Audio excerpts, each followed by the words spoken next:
So happy Friday and welcome everyone to Frequently Asked Questions episode 30. This is Friday, August 16th. We're going to start right off with how I won over my contractor and now he wants to keep bees. Watch and listen. So we're going to do this one first. And then underneath here is where the bees will be able to drink the surplus honey that drips down when we're through. So I have to make sure that's open, and it is. And we pull this cap off up here. And this is how we activate it. And I need a tube out of that top drawer, honey. Or maybe you can pop it up completely. Pull one of the drawers. Is there a tube? Yeah, give me the tube that's got the... A straight tube? Yeah, a straight one without any elbows on it. Okay. And then we take this tongue right here, goes in the bottom, and we seat it really well. Stick it over here. Put the jar right under here. And I'm going to lower my shelf just a little. There we go. Just enough clearance. We're going to put 2 of these in at a time. So we're going to 2 at a time, take the stress off that top yolk there. And we don't want to put them in all the way, we're only going to do half to start.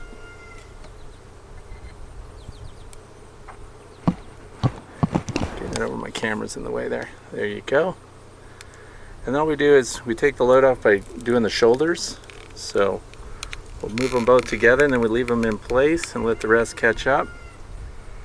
Now the honey will start coming out.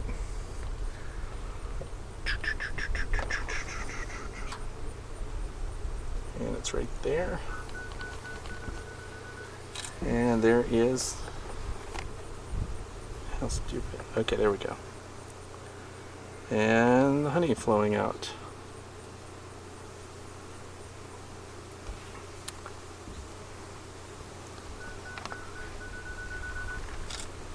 We've got thunder in the distance. And to show you how we're dressed for the bee yard. And that Bill. Okay, there we go. I guess I'm underprotected. No, it's because I'm not afraid of them. You know, you don't have to wear a bee suit. You don't have to smoke them. No spinning, no extracting, no uncapping, no smoker. You're not scared. And this is real time, and there's no bees in it. And for those who think that you're doing this without bees in the front, this is the activity in the front. And real time, we've been doing this for not even 5 minutes. It's 85 degrees, and this is half a quart jar that's already full.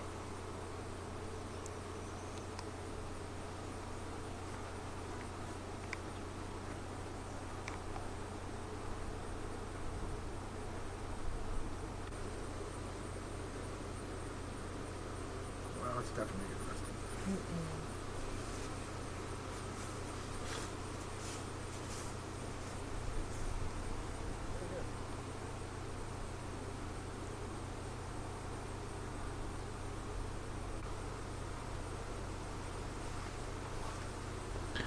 So the contractors were here working on my house after the storm damage we received a long time ago, and he's just wrapping it up, and they had to, of course, work around my bee yard. And I tried to explain to them that you can work safely here. The bees aren't bothered, they're not coming after you. Why is that? Well, because we're in the middle of a nectar flow. So goldenrod is coming on, everything is coming on. We have, of course, white clover that's consistently carried us through, and most of this honey that you're looking at is white clover honey. It's very light. There is some variance frame by frame, and the first frame that we showed, the first hive that we showed in this video, was from the Saskatraz bees that we put in as a package this year. They have done extremely well. We have 4 Flow Supers on right now, and we're putting the rest on this week because the nectar flow has officially begun. And guess what? The video that you're looking at here and the honey that's being taken off was done last week. And these frames are full again. So normally, if you had traditional hives, you would be adding honey supers onto them so that the bees have room to expand and store the nectar, and of course dehydrate it down and make honey. With the flow supers, you can remove frame by frame the fullest frames as we demonstrated here. Note the one to the left there, we would not harvest that, but the other frames that are fully wax capped are ready for harvest. You don't have to take them all. Take 2 or 3 and it gives your bees room to put nectar so that the hive does not become honey bound. So in this video I'm just going to quickly address a bunch of questions that I get routinely. I get the same questions over and over. There are some early myths about the flow hives that just continually circulate, and I get these questions so often that today I'm just going to answer a bunch of them really fast for you. One of the questions I get a lot is, notice this flow super. It does not have a queen excluder under it. That's because the box directly under this flow super is a frame of capped honey. So that's a honey bridge, and the queen generally will not cross it. If you're new, I suggest that you have your queen excluder right under your flow super just to make sure nothing gets into it. Now I got distracted. Notice that jar filled all the way to the top, and that's because I was making a cool video of the box off to the left there, of the jar off to the left, but it didn't flood over, so we're going to cap it. Now you may have noticed in some of my prior videos, and this is a question we get all the time, people say if they were taking honey off the back of their hive, the bees would be all over it and they would have a huge mess. Well, the thing is, remember, we have a nectar flow going on here, so the bees are fat and happy. If we were doing this exact same thing later on, the story might be different, but for right now they're flying freely in every direction. I did not have to take anything out of any of the jars, so these jars are open, but I am going to show you how I do it if it is after the nectar flow and then the bees are hunting for resources and are apt to get into your stuff. Now this is the footer of the Flow Hive 2, and we have the Flow Hive 2.6 frame and the Flow Hive 2.7 frame, and you adjust these feet to level your hive and also to tilt it back just under 3 degrees. And I'm showing my wrench here to remind me to tell you that it's a 3/4 inch opening for those bolts that are built into the legs. Super convenient. I can reach them from behind, or I can sit right in front of the hive and adjust those until it tilts back. Of course, it works best on a warm day. It's in the 80s today. You can see these wax caps all the way to the edges. Very nice, nice and white. The cells are full. Everything is great here. And as I mentioned before, you're looking at honey that was capped a little over a week ago, and we drew it off, and now they're full again, and they're just getting to the capping stage again. So that's 8 days. Sometimes I get questions from people, how many times can I harvest my flow hive every year? That is an impossible question to answer because it depends on where you live, what the resources are, and of course, as with any agriculture, what's the weather doing? If it's pouring rain, it's going to hold you back. And we're getting into the bulk of ours today, and of course this is the flow hive here. This is the one that has the Saskatraz bees in it. How much honey do you get out of each frame is another question I get. You get over 1/2 gallon per frame. So we have a 7-frame flow hive here, but remember the 2 outside frames were not full all the way. But if you had a 6-frame, you would pull 3 gallons each time. So in 11 days, we are going to get 6 gallons from one 6-frame flow hive. And I like the 7-frame flow hives, but the 6s, which are equal to the Langstroth 8 box, they make it through winter here. Notice on this there is no queen excluder underneath, but I'm telling you, if you look at that little silver strip across the back there, that's where you would see if your queen excluder is in place. And I highly recommend that you use it. Now these are the elbows that I use when the bees might get pesky, or we might have yellow jackets that are jumping into that honey. You also have these really oversized forceps that I got off of Amazon. I'm going to put these down in the link below. Also, if you're at all interested in getting a flow hive yourself, I'm going to put a link to that. That'll save you $50 and earn me $50 towards a flow hive myself. Now we're looking at the trough. When you pull that button off the bottom there, see the propolis that's sealed up there? Often people look through that and these transparent windows and they say, well, it looks like honey leaked into the bottom of your flow frames. No, it's propolis and wax. But you want to clear it. Now there is a little tongue on the tube that you put in when you're draining off the honey from one of these. That is designed to poke a hole in that, and here it is. But you can also use your stainless steel keys that open your flow frames to make sure that that's clear. There's also this little line that you notice that runs the circumference of that end. And when you push it in, you want to push it in until it's flush to that line. So that is your depth line. And then you're just going to put that in, twist it side to side, and you can see if you look through there, that bottom opening becomes a weep hole, so that later, when you pull your tube out, the bees can drink any remnants that are still dripping. And here comes the honey. So yes, we had to tip the box back. We know that we get over half a gallon of honey per frame. The frames are all the same size, whether you get the 6 or the 7. And the only difference is, of course, how many frames you get. Now, why do I use 2 keys? I get that question a lot. I don't like using just one key. When you put one key in and it goes right down the center, you see that that plastic bridge there makes a dramatic arc.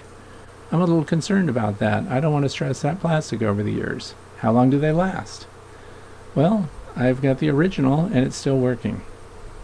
So if I use 2 keys and move them to the outside shoulders here, I twist them together and it reduces the amount of stress on the center of that cross piece. So I'm just looking ahead. I just don't want that to break. None of them have broken, but that doesn't mean they can't. And here we are getting honey 3 jars at a time, and I'm only opening the frames 1/3 to 1/2 each time. Now, because these are Flow Hive 2s, they have an aluminum grid in the bottom, and they also have catch trays. So how much honey runs down these frames when you're extracting honey from your Flow Hive? Well, it looked like it was about 1/4 of a cup of honey total. So that's when I drained off all the frames in one of them, so that was the max. Now, generally, more honey runs off these frames the first time they are cycled, and every subsequent cycle, less honey runs off. And of course, don't forget to tilt it back. Now, I made my own shelf, but you can use these brackets that come with the Flow Hive 2, and they go right onto the screws of your brood box, and it will support the shelf, which is actually the cover for the back of the Flow Super.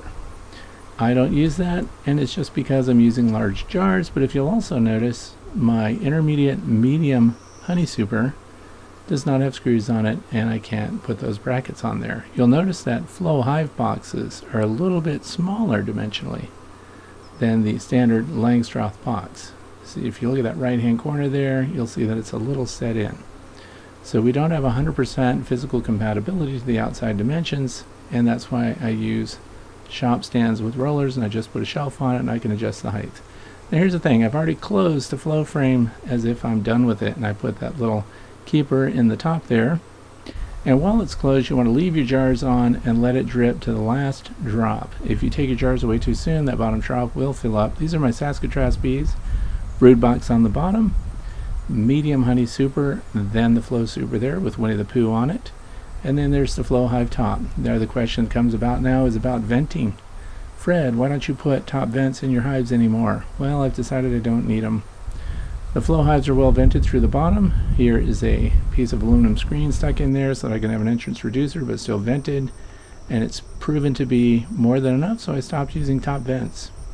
Now here are the 90-degree food grade elbows that I've used. I put 2 flow tubes in them, and I seal them together with 100% silicone, and that lets me stick them through a recap mason jar lid. So I'll put a link to that down in the video description as well. What does that do? Well, nothing's going to get into this jar while the honey's running off. So if you're going to do this on several hives at once, and you're going to walk away and you're going to do chores and things like that, make sure your jar is big enough, ½ gallon minimum if you're walking away. And you can leave that lid on with the 90-degree elbow with the tube in it, and no bugs are going to get that at all. And then you just come back later, close it off, shut the mechanism, and collect your honey. Now this is the outside frame of the Flow Hive 2 6 frame, and this shows all the wax cappings. I had questions this week about what about the color of the wax capping. Some of it's clear, some of it's white. If the wax is capped, it's a wax capping on honey cells. This is very conspicuous. Sometimes it does look almost translucent. Sometimes it does look white if it's really thick on there. And these are the wax cappings on the outermost frame, and this is the 6 frame Flow Hive 2, so it is full to the hilt. So actually we're extracting for the second time on this one today. What happens when you activate the frames? Do the wax cappings get disturbed? No, they don't. So those who think that the bees are squinched up every time you operate the Flow Supers, that the bees are on top of it, they get their feet chopped off and everything else, this is not true. What about the wax cappings? Since they stay intact, don't the bees just think there's still honey in there, and then you've robbed them, and then when they go to get it, they don't have any? No, they know the honey's gone. In fact, what they do is they grab the wax caps there, and they vibrate it, and the vibration return, if it's dampened, they know it's full of honey, and if there's a vibration resonance in there, they know it's empty, they uncap and they go after it. Do they reuse the wax caps?